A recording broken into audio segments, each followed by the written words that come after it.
Petrol diesel की बढ़ती हुई कीमतें आम आदमी की कमर तोड़ रही हैं, तो वहीं स्विस बैंक को लेकर भी हो रहे खुलासे ने इस देश को अचंभे में डाल दिया है, जिसको लेकर सरकार से लगातार जवाब मांगा जा रहा है।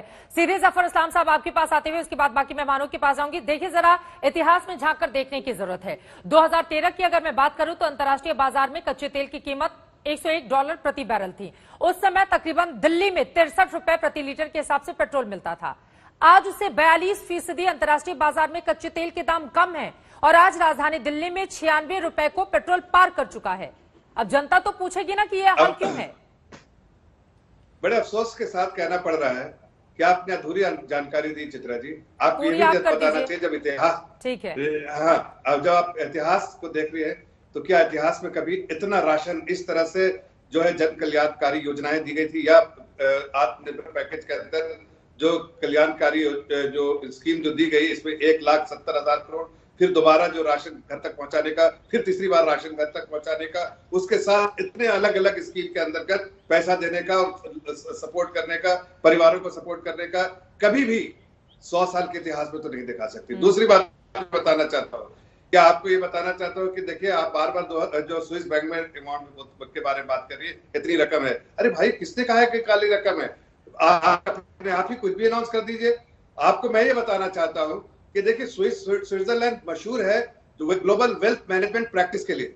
वहां जो इनोवेटिव प्रोडक्ट्स आते हैं, स्ट्रक्चर्ड प्रोडक्ट्स आते हैं, वहां पर लोग इन्वेस्ट करते हैं इसलिए कि उसका रिटर्न ज्यादा होता है, स्टेबल इकोनॉमी है, वहां पर लोग कंफर्टेबल होते हैं और पैसा डालते हैं। इसमें किसने कहा कि आपको गलत तरीके से पैसा काला धन है? अरे भाई, कोई काला धन के लिए तो रियल टाइम बेसिस पर इंफॉर्मेशन देंगे। अभी जब है ही नहीं तो आप किस बेसिस पे कह रहे हैं? तीसरी बात मैं बताना चाहता हूँ, एक बार फिर से, क्या स्विस बैंक में काला धन नहीं है भारतीयों का?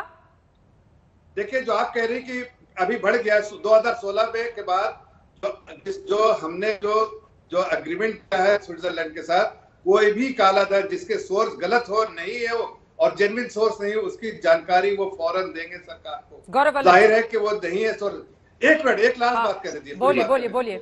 मैं ये कह रहा हूँ, इतना उछल के गौरव प्रोफेसर बात कर रहे हैं, प्रोफेसर को ये भी पता होना चाहिए कि सेंटर जो भी कलेक्ट कर रहा है उसका 42% जो है वो चला जाता है स्टेट को। स्टेट अपना वैट भी कर रहा है। इतने बड़े आप सुरमा बन के आप कह रहे हैं तो कहे नहीं स्टेट को बोलते हैं कि भाई 42% सरकार को वापस कर दो, सेंट्रल गवर्नमेंट को जो एलोकेशन हो रहा है, और जो आप वैट जो चार्ज कर रहे हैं वो वैट चार्ज ना करें। क्यों कर रहे हैं भाई? वैट मत चार्ज के अपने स्टेट में। ये बात तो सच है ना गौरव वल्लभ जी। देखिए, पेट्रोल पर 60% और 54% डीजल पर ये स्थिति है करों का, और ये दोनों को लेकर ही है। केंद्र सरकार की ओर से जो लगाया जा रहा है और राज्य सरकारों की ओर से लगाया जा रहा है। तो आप भी के राज्य एग्जाम्पल बन जाए, वही कम कर दे ताकि लोगों को राहत मिले। बिल्कुल चित्रा जी, ये दिव्य ज्ञान जो अभी इन्होंने प्रदर्शित किया वो 2014 के पहले नहीं आया था क्या? जब तो सड़कों पे बैठ के चूड़ियां तोड़ रहे थे, सिलेंडर फेंक रहे थे, वो दिव्य ज्ञान उस समय नहीं आया क्या? और आपके दर्शकों को बताना चाहता हूं कि ये सरासर गलत बोल रहे हैं। डीजल पर प्रति लीटर 31 रुपए 80 पैसे केंद्र सरकार चार्ज करती है और पेट्रोल पर 32 रुपए 90 पैसे प्रति लीटर केंद्र सरकार चार्ज करती है। इस 31 रुपए 80 पैसे में से 22 रुपए सेस के रूप में होता है। सेस में राज्यों को हिस्सा नहीं मिलता है। राज्यों की हिस्सेदारी केंद्र सरकार के पास। गौरव वल्लभ जी, राज्यों की हिस्सेदारी की बात कीजिए। मैडम, ये उछल कूद करने लगते हैं, आप इनको नियंत्रण में रखिए। मेरे को बोलने तो दीजिए। जफर साहब, एक बार बोलने तो दीजिए। एक बार बात पूरी हो जाए, उसके बाद जवाब में चुप हो जाओगे। फिर मैंने एक छोटा सा सवाल पूछना है, उसका भी जवाब जल्दी से जफर साहब। ये गौरव जी ये बता दीजिए कि वो पैसा कहाँ से आता है? सब्सिडी कहीं और आपने घर से ला के देते थे? अरे आपने डीरेगुलेट नहीं किया था, अभी डीरेगुलेट हो गया। नहीं, और सब्सिडी, उसी सब्सिडी का पैसा आज गरीबों, आप गरीबों का पैसा सब्सिडी से जो देके जो अमीरों को देते थे, आज जो अफोर्ड कर सकता है वो पैसे पेट्रोल खरीद रहा है, लेकिन गरीबों तक हम पहुंचा रहे हैं जो धन। वो कह रहे हैं कि देखिए 80 करोड़ लोगों तक फ्री में जो अनाज पहुंचाई जा रही है उसके लिए पैसा कहाँ से आएगा? वो सब्सिडी देकर जो आप देखिए फिस्कल डेफिसिट क्या रहता धन के समय। बीच में मत बोलिए, बीच में। अब इन्होंने कहा कि राज्यों को हिस्सा भी मिलता है, पर ये झूठ बोलते हैं। राज्यों को हिस्सा नहीं मिलता है। 31 रुपए 80 पैसे प्रति लीटर डीजल पर केंद्र सरकार लेती है, जिसमें से 22 रुपए सेस है। उस पर राज्यों का कोई अधिकार नहीं है।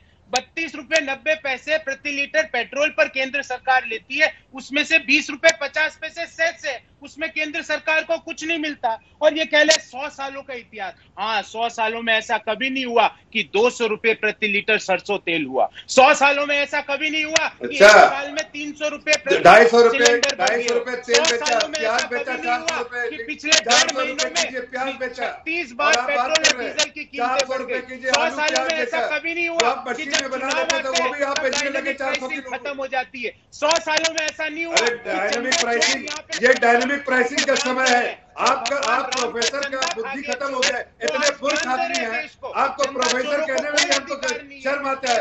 ये अनप्रेसिडेंटेड टाइम में आप बात कर रहे हैं डायनेमिक प्रोसेस, इसमें डायनेमिक प्रोसेस कैसे हो सकता है? जब आप हमारा गरीब भाई बहन मर रहा है, उसको खाना पहुंचाने का काम करेंगे या डायनेमिक प्रोसेस को फॉलो करेंगे? डायनेमिक प्रोसेस इस वक्त करेंगे जब हालात नॉर्मल होंगे, हालात जो है बिल्कुल सामान्य होंगे, उसके बाद ऐसे समय पे हम डायनेमिक प्रोसेस नहीं फॉलो कर सकते हैं। मैंने आपसे सवाल पूछा, 24 लाख करोड़ रुपया 7 साल में केंद्र सरकार ने पेट्रोल और डीजल से कलेक्ट किया। और हमने जितने लोगों को घर जितने लोगों को छत पहुंचाया, जितने लोगों को घर तक बिजली पहुंचाई, जितने लोगों को जो है कुकिंग गैस दिया, जितने लोगों को हमने पानी घर तक पहुंचाई, अरे हमने सुविधाएं बताई, हमने इंफ्रास्ट्रक्चर डेवलप किया।